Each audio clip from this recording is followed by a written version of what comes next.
TVC Gauteng. Today we've got Mr.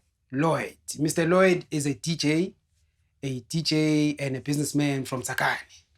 So to get his story, please check the previous story where he's talking about what happened to him in terms of ukewa lawyer umuntu allegedly ku-business yakhe, and then he ended up asesibhedlela, and all of that was because of someone who was close to him. So he's learned a few lessons in terms of indaba lezi ukuthemba abantu maybe osebenzisana nabo, or people who are in the same space as you or the same business as you. As a barber, I've always had a couple of questions, Mina, for people who cut hair. It's very surprising. Ifana nendawo la uthemba abantu khona, ifana ukuthi ushiya umuntu ngamazipho wakho. You're leaving a person with a piece of you. Barber shops or barbers are the only people where a person goes there, as much as my sister kakhulu abagundi.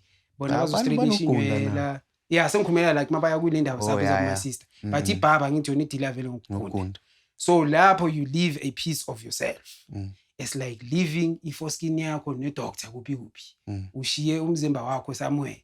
It's like leaving, like I said, amazipho wakho nomunye umuntu, ushiya inywele zakho with the person. I've always had a question ukuthi kahle nenzani ngenywele after lapho. Because when I since masikhuluma ngizokhuluma ngokuloya amaloya yabo. So if you believe in those things, Mr. Lloyd, awusiza ukuthi wenzakala nenzani ngale nywele. No, mina inwele before la ngifunde khona vele ugunda nani.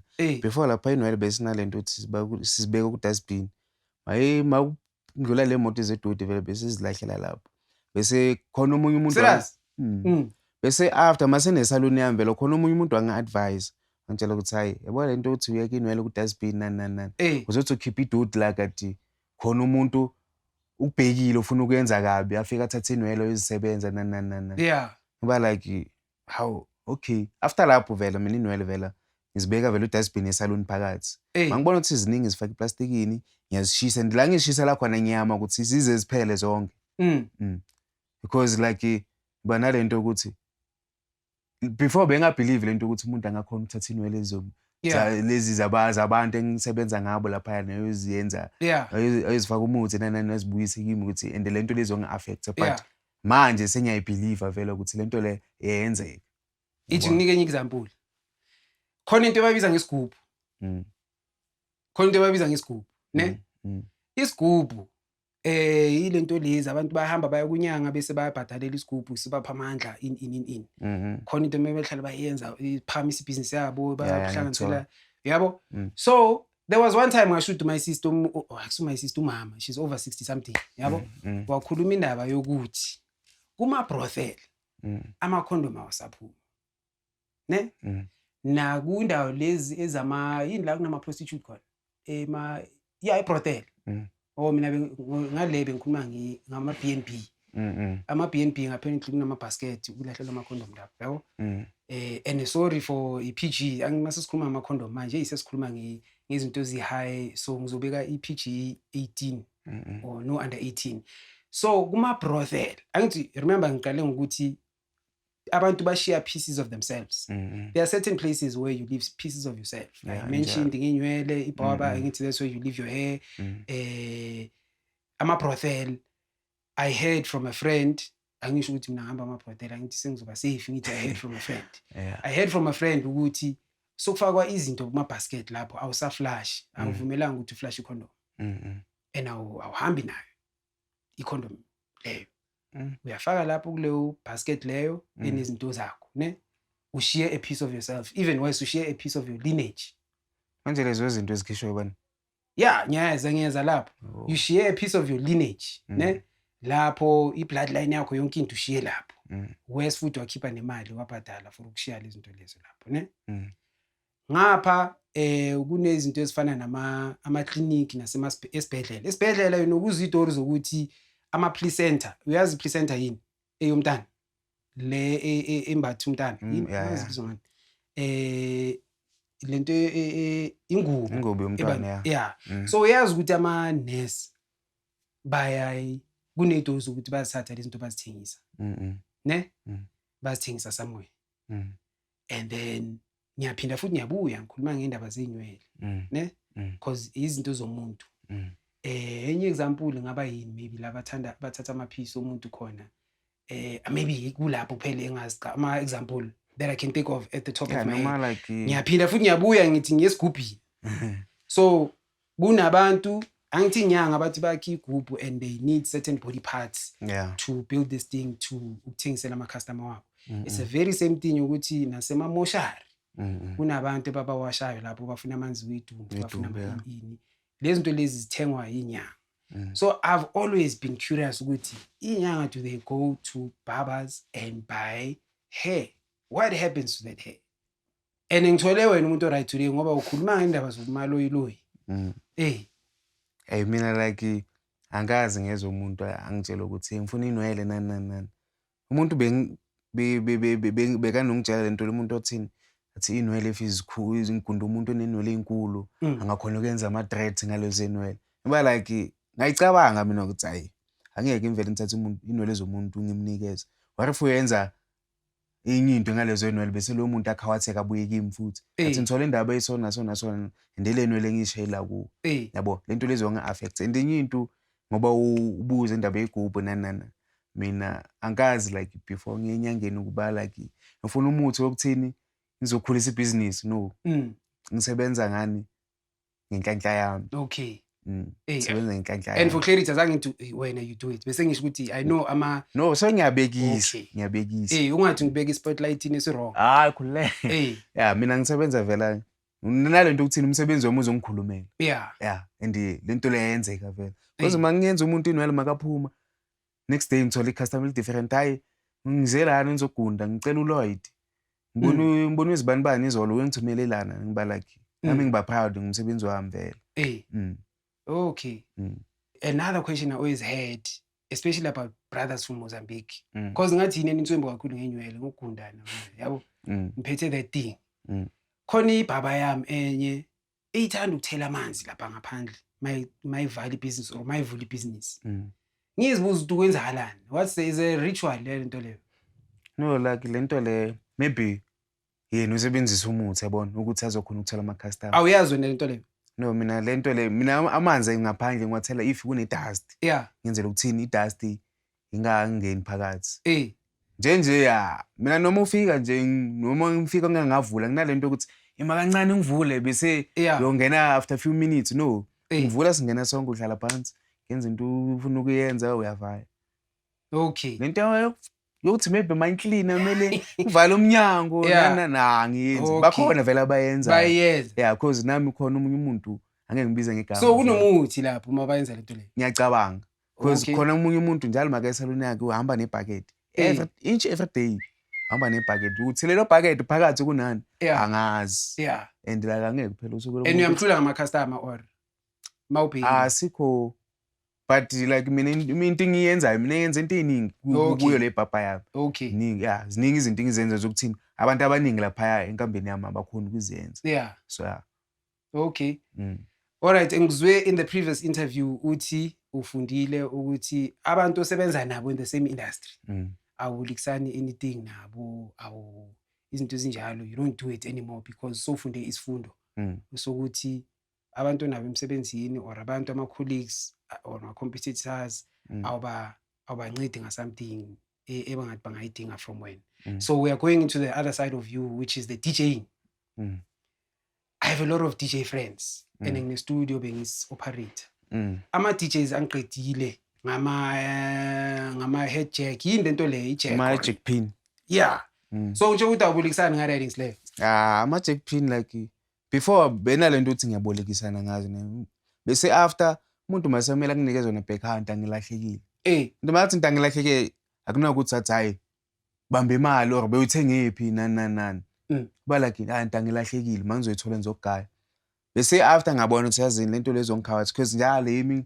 ngilibe ngithenga ama jack pin because nangapha nginama class ngifundisa abantu ku DJ so i jack pin vele into yokuthini ngiyayidinga vele every day because Monday to Thursday nama class abantu bafundisa ku DJ so yabona ngagcina ngaba nalento ukuthini ngithenge ithethi lingadingi iluntuza lama jack pin lawo phuma vele ne jack pin lakhona yabo. That's why ngibana lento ukuthi izinye izinto like if ze-business ngifila ngathi akumelanga like ube too open ngazo ukuthi umuntu uvela uthi bamba because umuntu uyamthemba the next thing uyenza lonto betray yabo into zokuloya even though kunabanye abangani maybe ifana ukuthi kunabantu ababoleka imali mara for some reason abafuni ukubuyisa imali yakho ikhona nje that thing nomele uyithole nomele kuliwa nabona lezo zinto it's happened nami a few times but in my mind angaze ngicabanga in terms of i-danger yokuthi umuntu angayenza something i-danger because kuyafana nawo ama-headset or ama-USB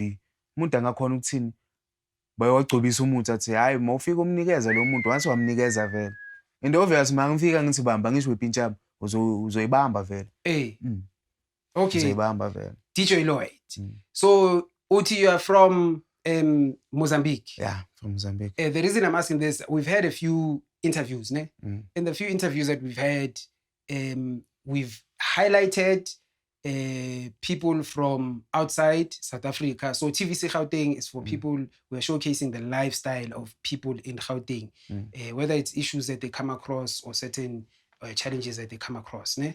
So we've had situations where we've had izinto ezifana nama housebreaking, nama crimes, nama in. I'm curious to find out, you've been in South Africa for how long? It's 10 years now. 10 years. So since angeke ngibuze into zama legalities nama in or ufuna ukukhuluma ngazo into zama legalities. Ihlali sensitive le. Singakhuluma ngazo. Oh, are you a legal foreigner or an illegal? Angine passport nginayo. Oh, ne passport. Because like first year ngiza vela. Yeah. Ngeze nganayo passport like bese umama nje ethi lento izokhawatha because abantu bayalimala. Kanye ukulima uzothi uyalimala. Uthi awunayo into izosho ukuthi ubani ubuyaphi. Ubona lento izokhawatha. And mawubuya ngapho ngana passport ubuya kabuhlungu ukuthi mile udawu lapha igangeni nani. And lapha abana umuntu uthi bayabulalana ubona lezo zinto. Isigangeni. Bayakhawatheka abantu lapho. So vela ngenza passport yami ya expire. Ngayenza enye futhi. Okay. I want to hear from Eli Fyangale in Mozambique. Maputo. There's a place called Shai Shai. Ngikhalele ukuya lapho one time just ukuyovakasha. Yabo? But it's ingangeni too much kuleyo. Maputo, lifestyle yasemaputo compared to lifestyle eyase Gauteng. Maputo I don't think it's a city, ne? Akusi province. Maputo it's a city. Yeah. So Gauteng is province.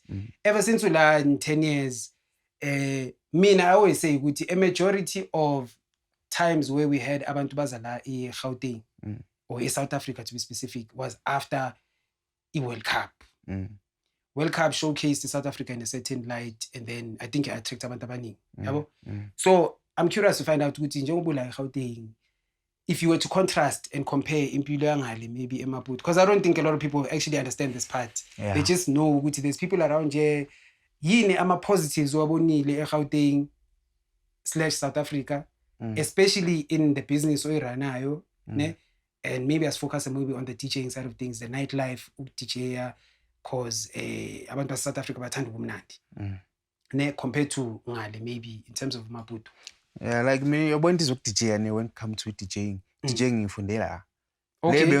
Lebe ngumuntu odlala ibhola, like nabo malume bethu u1 uyacula u1 ubeka uDJ bengihlezi ngimtshentsi ngicela ngifundise uDJ yazi lo busy athi hayi lento lenzima nani ngeza ngapha nangapha ngifika ivela ngidlala ibhola so lokho ngiphushana nasesaloni vele ngidlala ibhola ngagcina ngabona ukuthi yazini ibholweni siyadlala but ayikho into isitholayo bese ngaba nomunye umngani beka unesound vele namanzi senesound beka nokuthi maka emaphathini athi asahambe nani gcina ngathi ngicela ungibonise ukuthi lento le yenziwa kanjani vela wangifundisa nani lapho ngaphusha vela before bengenza ama free gig ngibana lento uthini ngiyazimaketha izilonke umuntu ayenzeni imali transport yabona bese kufika isikhathi vela ngachomana nezinye out bezibhizi shama event nani bathini sicela ukuthi sispansana bangishayela birthday celebration first year yakhona after lapho vela sasebenza kanjani bana lento ukuthi hayi abantu ngifila ngathi sebayangazi nani because sekene yakhona ngibenela lento uthini ngithi ngishayele mina birthday celebration ngibona abantu bafikile bekugcwele ndibe ungenwa ngemali baungenile abantu babhatalile balaki hayi ngathi abantu sebayangazi and nalento ukuthi njalo mangicela ukudlala ama-set mangena kuma-Facebook banalento bapostile Lloyd siyabonga izolo sidlale kamnandi nani nabona zonke lezo zinto udlala umusic onjani ngidlala ipiano okay yeah all right piano mina I used to enjoy from that side on the top of my head because at some point SABC bebanokudlala umusic umusic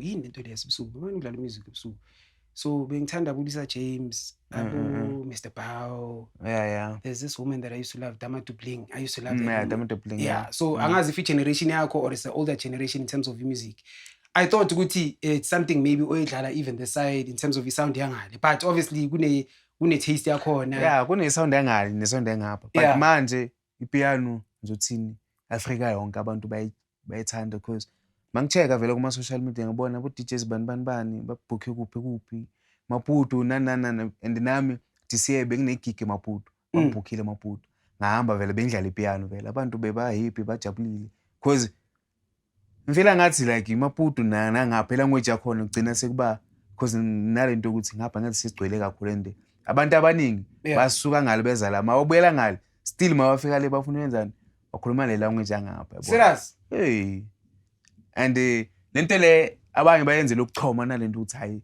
ufuna sibone ukuthi vela yena yeah and mina like lento le kimi kahle uchoma into ukuthi ayingisebenzeli because ngifela like angisiboni vela isidingo sokuthi ngichoma mangileke vela uchoma yini ngelanguage kunochoma ngelanguage uthi mawufika le vela ukhuluma isiZulu nani then ngapha abanye balenge banofaka amabrukulana bona le life yangapha wayenza ngapha ukuthi abanye basukile bangabhemi mara sebayabhema yabona izinto zamahable ngale zigcwelanga zigcwelanga ngale but manje ngale nogwayi mawuthola intombazana ibhema before bekuyi lento le beyenza maybe after 3 years ubona umuntu intombazana ibhema noma ubhema wona umfana bewuzifihla bangaboni vele ukuthi uyabhema ngale izinto zama-crime zikhona but because ngale khona abantu bafunda ebusuku isikole ngena esikolweni night school ngena ngo-6 uphuma 10:30 ebusuku lento zonkunzi nani azikho but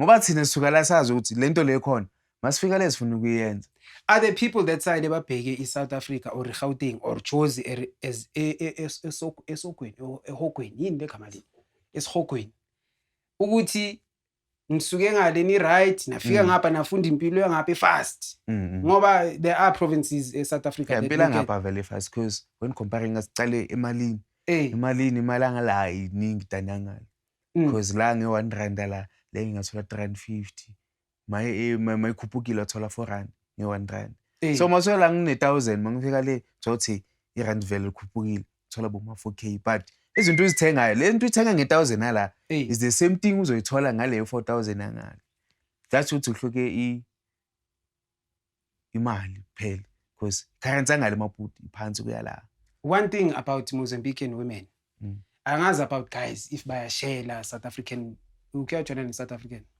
mina ngiyabuza nje curiosity umuntu injola naye vele wala okay and mangathi compare maybe my sister from Mozambique to South African sister what would you say plus or negative like before like ngizothini benoma umntwana emini before yena vela bekaphila lempilo bebangicocela ngayo le ukuthi abantu bangale amantombazana angale man ayabhema nabona lezo zinto bayathukana abanye banamabruko ngoba nginokubona my sister ngqo amakapulana ngale vela ngale moya intombazana ikapulana vele kumele indlula amadolo uma ufaka iskate kumele sindlule idolo bese mabafika ngapha bafika ngapha baphila lempilo ngapha yabo so lo muntu loyo uyongibonisa vele ukuthi yazini egoli kunempilo eso bese besikhala silwa ndomthola bhema ngimzama umchinja wachinja vele after vele benalento uthi mangimagigini abanalento uthi ufuna ukukhompyutha nami mangiphumi naye ufuna ukuphuma mangiphumile ufuna ukuphuma and sometimes mina bengaphumi yena aphuma abuya zonkokotela ngabo uthuna egcina ngathi yazini lento le mina yengisebenzela ungconi phela yabona but after yena ngathola umunye umuntu lo muntu lo umphethe sharp because manje is 3 years manje sijola mina naye uthanda amantombazana fast no ngithanda umuntu azongi-understand akekho fast ufast because naye unokunginceda kwezinye izinto yabona yena unokumbonisa naye ukuthi yabona into eso ungayenzi ungayenzi into eso izokhawaza wona makuhambe isikhathi ngiba like ezinye izinto benalento ukuthi hayi ngamthatha serious ngiba like hayi yeah I wish besinesikhathi ukuthi sikhona ukukhuluma kakhulu especially ngocompare amantombazana yeah because it's very funny I've seen a lot of there's women that I buy avocado from bona baseMozambique bahlala bangisupply every week bangiphathela ama-avocado like abantu bangalenzi uthini bakhuthele because like abana ukhetha ukuthi ngimele ngenze into esona no yonke into izobafakela imali bayenza but abala abazothi ngithengisa amatamati mina ekhoneni angeke yabo okay ngizongena kwenye question lapho quick but bengifuna ukuyivala by saying ukuthi I don't think I've seen intombazana yase-Mozambique engashela or engacoma guys from this side. I've never seen into leyo with my own eyes. Maybe ngibone in a wrong way, but no. I've seen ukuthi they are kind of loyal to their own men as opposed to and men like I say from Mozambique. I don't really anginakisisi ukuthi bayashela kangako in terms of ngapha South Africa. Mozambicans I've noticed ukuthi like keeping to themselves in terms of ne family ne yonke into yabo. No leso ufuna uku-add lapho but bengifuna ukuchubeka ngilapha kule enye. No yazi lento isho ukuthi awukazi wabona umuntu wangali yajoina umuntu angapha. Lento la ngisho sikhula sazi ukuthi South Africa abafana bangale bayadubulana bayagwazana nana. So uma ufika la vele ubana lento leyo ukuthi hey la ngayenza imistake bazongigwaza bazongibulala yabona. So yiyo lento lenza ukuthi abantu abaningi bangafuni ukujola ngapha. Umuntu mozana ngale mafika ngapha vele bazibambela thina vele abangali vele singapha.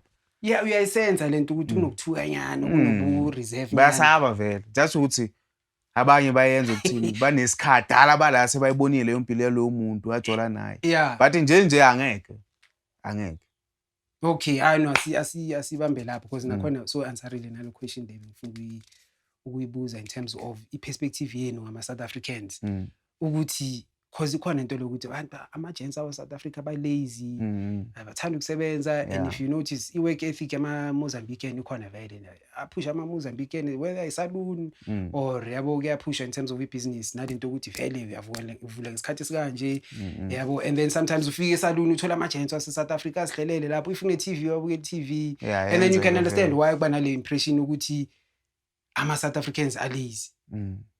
Ikhona leyo impression there that side lastly nje before sivala ngasho ukuthi ikhona because yeah sensitive lo uzokhuluma ngoba yathukana kuma comment la ku TV sifawuthi ngasho ukuthi ikhona because like nokubona abantu umuntu afunda acede isikole khona umunye umuntu mina benalento uthi ntwana ngiyabona ukuthini benothi makafika esaloni ngibhizi athi waze ngincedise ngibona ukuthi untwana uyakhona ukuyenza lento just ukuthi angazi ukuthi angenza kanti balake hayi intwana zwakala sisipanisana yabona izinto ungazazi ngizokufundisa mina awu sasipana nontwana ujikijika untwana ngasizi ngimbuze kambani because mina benganayo lento ukuthi hayi ngoba untwana vele angazi niksi ngithi ngamnicknicks now bengimcabangele ngithi baphela iviki vele Sunday vele bahamba ntwana nawo uthenga ikhulu uthenga insipho nani yabona lezo zinto.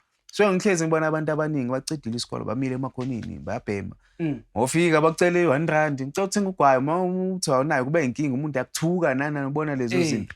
So ngifela ngathi lento ukuthi abanye abantu balezi angeke sithi abantu base South Africa balezi no khona abanye abalezi because into le yenzeka inchi every indawo because nangalo bakhona vele abantu bangafuni ukusebenza yabo abanye banalento uthini angeke sithi balezi banalento ukuthini mina ngifuna ukusebenzela umsebenzi engiwufundele but mina ngifela ngathi uwesi isikhathi sakho because if uthola opportunity before uthola lento oyifunayo kumele uyenzeni ungene lapho mase uthola lento oyifunayo khani ke ungachubeka nalento uyifunayo vele than ukuthi uvuke uhlale nani okay yeah I mean I don't think ukuthi ama South Africans per se is indaba ye culture kunama culture elokishini kunama culture there's certain ways abantu baphila ngakhona kunezinto abazithandayo as much as kuma suburbs there's certain things abantu abazithandayo there are certain things nje abantu abazenzayo i-culture lento ukuthi hey mazithi Thursday iphuza Thursday it's a culture hayi ukuthi South African thing i-culture nje mentality abantu at a certain place same as asithi elokishini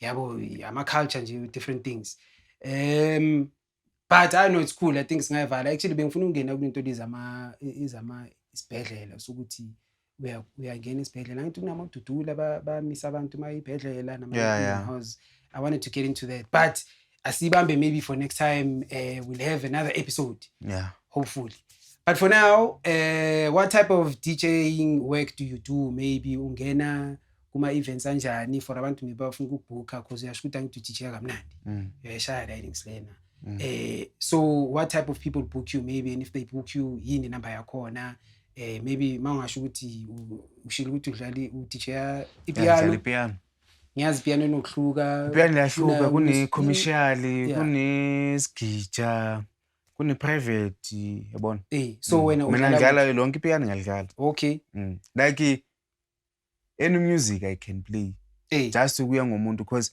nalento uthini ne-sound neba nokungibhukha emishadweni nani le mishado yangama-culture abantu ukuthi bafuna ingoma zinakani so ngiyazidlala but umuntu makangibhukha straight ukuthi like ngizothini ngiya nge-crowd ukuthi mangifika kuleyo crowd injani okay so you're DJ and ne-sound system okay so typical ama-events around Gauteng so you're saying around Gauteng you're able to do ama-events bangakubhukha abantu for imishado i-party okay so you just maybe name inamba lapho ngizokhona ukubhala escreenini ukuthi bakucontacte kuphi abantu and then baye kuphi ku-social media yakho if bafuna ukuzwa i-stuff sakho maybe ukuthi udlala kanjani if ukhona umuntu ufuna ukubona ukuthi ngisipana kanjani come to DJing you can follow me ku-TikTok, Instagram, Facebook, YouTube just nje ubhala Lloyd Moss uzovela amanamba 081 35 24 297 okay so ngabonga if ukhona umuntu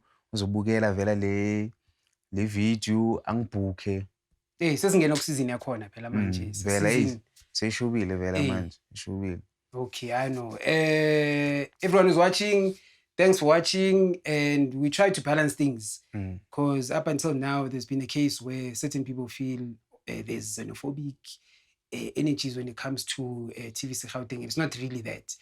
Sometimes you need to speak people's stories and not filter the stories.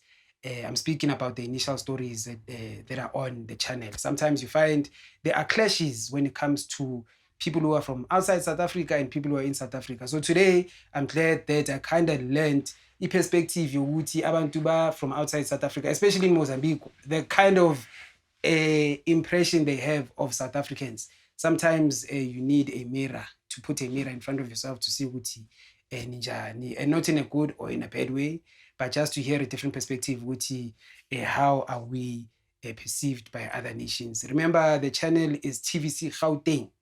So it showcases people who live in Gauteng. A person who lives in Gauteng can be a Gauteng native, a person who was born in South Africa, or it can be a person from outside South Africa. Remember, as a rainbow nation, South Africa has attracted a lot of different cultures and different people who come to Gauteng to come and push their hustles. So the whole point of the channel is to showcase such things, but also to make a better Gauteng by either showcasing the negatives or the positives so that people are able to learn from such things. Thank you for tuning in, and apologies for being long-winded. Please don't forget to like, subscribe, and share the content. And since we're moving into the festive season, if you're looking for a person who's going to play at your wedding or an event, or you own a club, there's Mr. DJ Lloyd. You can check out his handle there in terms of social media, and he gave his number. You can contact him and hook him up for a gig or so to show people in Gauteng love. Thank you for tuning in. Till next time. Go for the next.